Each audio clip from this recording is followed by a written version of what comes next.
معنی یہ ہوگا کہ اس کی شان کے مطابق، یعنی اس میں ہمیں کچھ پتہ نہیں کہ انہوں نے کیسے، لیکن یہاں ایک جملہ جو ہے نا وہ محذوف ہے، کیونکہ یہ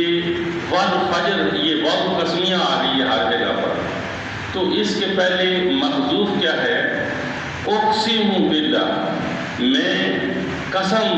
اٹھاتا ہوں اللہ کی کہ، اور یہ قسم اٹھاتا ہے فجر کی، اللہ تعالیٰ قسم اٹھاتا ہے فجر کی، وَلَيَالٍ عَشْرٍ، اور 10 راتوں کی،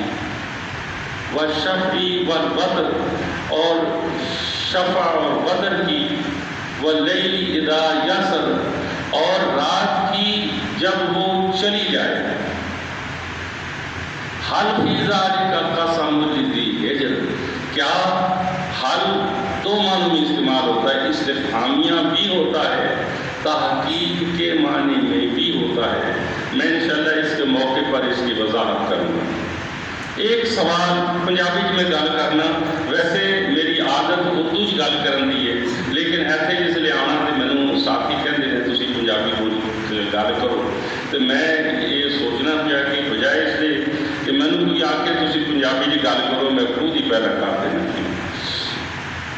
جناب، جہڑیاں قسماں اٹھائیاں گئیاں نے نا، یہ ایک وجہ ہے۔ وجہ وہ یہ ہے کہ علامہ صاحب تشریف فرما نے کہ جتنے بھی جڑی علوم جڑے نکلے نے نا، وہ سارے قرآن مجید چوں نکلے نے، علوم و فنون یہ سارے قرآن مجید وچوں ہی لے گئے ہیں۔ تے ساڈے فقہ وچ ایک قانون ہے، وہ قانون یہ ہے کہ جس ویلے کوئی بندہ کوئی دعویٰ کرتا ہے نا، کسی کے خلاف کوئی کیس کرتا ہے، دعویٰ کرتا ہے، انہوں کہتے ہیں دعویٰ کرنا،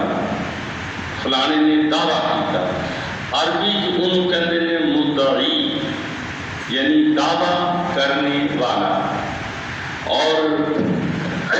جس بندے کے خلاف دعویٰ کیتا جاتا ہے یا جس بھی ہستی کے خلاف، انہوں کہتے ہیں مدعا علیہ،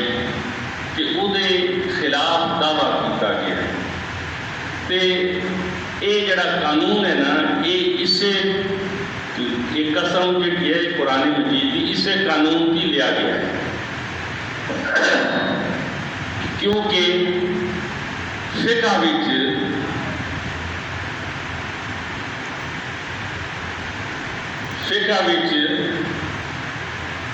جڑا نا مدعی وہ تے دلیل ہے،